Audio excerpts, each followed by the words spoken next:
According to the Center for Women's Business Research, women-owned firms in the United States have an economic impact of nearly $3 trillion annually. That translates into the creation and or maintenance of more than 23 million jobs, 16% of all jobs in the country. However, the recession and painfully slow recovery that's followed has really dealt small businesses a blow. Well, here with a look at some of the biggest barriers facing women-owned businesses today is Fran Pastore. Fran is the founder and CEO of Stanford-based Women in Business Development Council. Good to have you here. Thank you for having me, Rebecca. You recently testified in Washington. What did you want Washington to understand about small businesses, especially women-owned small businesses? Well, some of the challenges and opportunities before us right now for that segment of the fastest growing segment of the economy is access to markets and access to capital. And what access to markets means is leveling the playing field, giving women the opportunity to access corporate and government contracts. In the case with Washington, it was really focused on government contracts.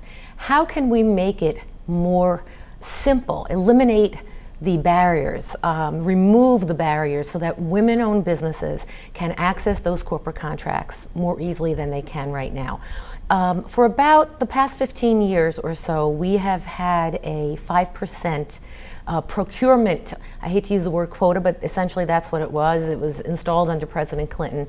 5% of all government contracts are supposed to be going to women-owned firms.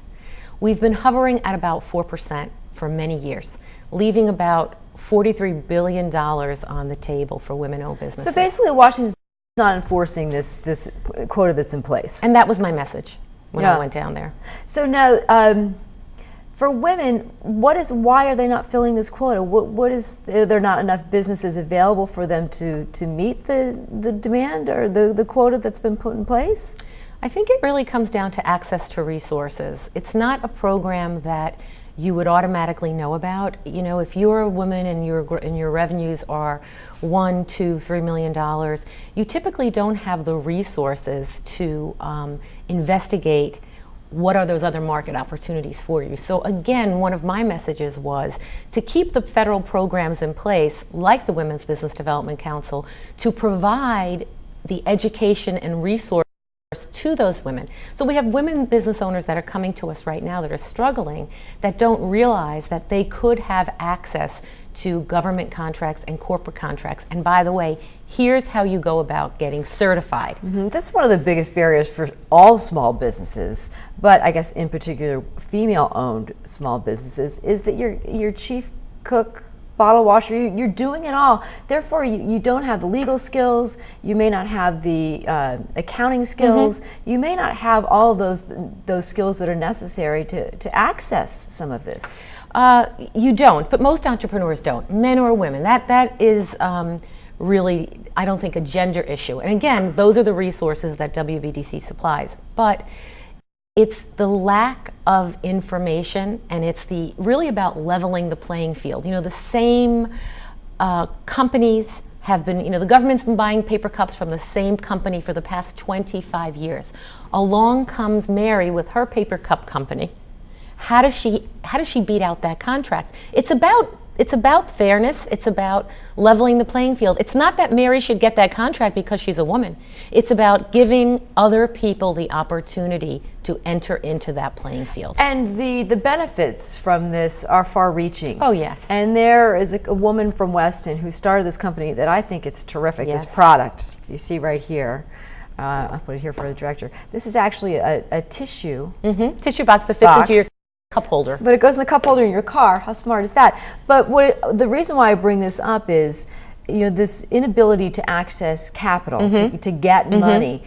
For her, the reason why she wanted to access capital was to grow her business, but to bring manufacturing from China back into the United States. Explain what she was looking to do more specifically. Sure. Well, first of all, the access to markets and the access to capital really go hand in hand.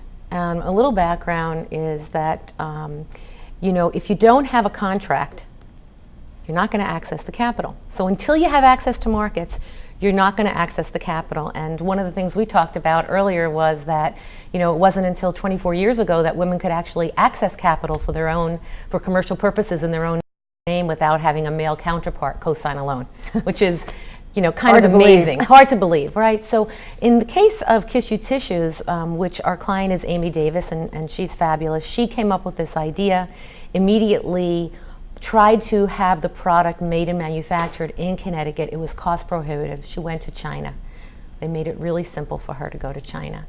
After a few years of that experience, she decided, you know what, I need to be doing this in the United States. We have a recession here. I want to bring jobs back to my own state, my own country.